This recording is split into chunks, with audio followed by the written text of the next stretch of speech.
Turn 1, third gear. Brake about where the tire marks start and turn in just before the marshal station. There's a slight rise at turn in that can cause oversteer, but a little oversteer at turn in can be helpful here as the track's camber falls off after apex before returning to a positive state near track out. The corner can be visually deceptive as well due to the slight opening in radius after apex before the radius tightens slightly.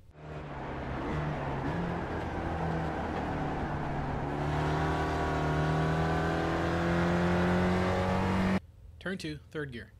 Turn in just after you clear the buildings on the right and begin light to moderate braking. At the transition between the two layouts, there's a depression which tends to cause oversteer. The car's balance is further exacerbated by the abrupt rise and fall in the track that's right after apex, with oversteer after the crest being common. When I can, I try to invoke understeer at apex to preemptively counter the coming oversteer. Your line shouldn't carry you to the left of mid-track. If it has, that's a sign that you've either turned in too early or carried too much speed into the first apex. Balance the car with the throttle and aim for a late apex on the second apex, ideally about a half car's length after mine here. The track has negative camber on exit and then has a slight climb through turn 3, so it'll be difficult at best to modify your line.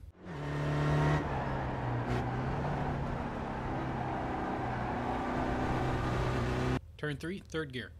This is the second most important corner on the track as it leads onto the second fastest straight and into possibly the best overtaking spot. T3 is not flat out and it does require a lift. If I'd gotten a better exit out of 2, I would have been able to get a better apex here into 3 and not have had to lift off the throttle as much.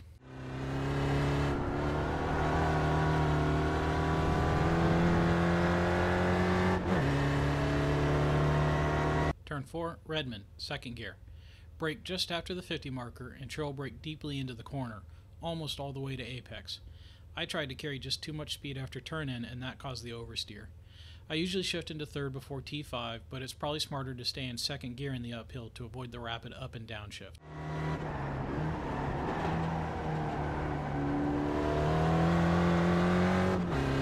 Turn 5, Hobbs, second gear.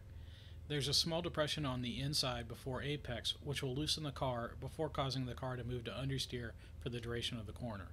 Trail brake deeply into the corner again and feed the power on until you're at full throttle before track out.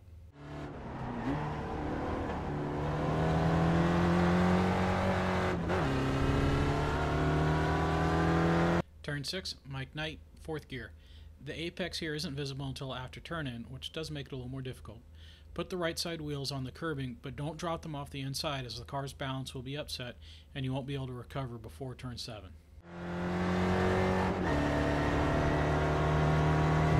Turn 7, third gear. As you track out from Mike Knight corner, get the car neutral, then brake. The apex is right about when you're pointed at the middle house, slightly after where I apexed here. Ideally, you're at full throttle at apex. The camber falls off at track out and it tends to suck you off the track edge. Use both of the curbs on exit.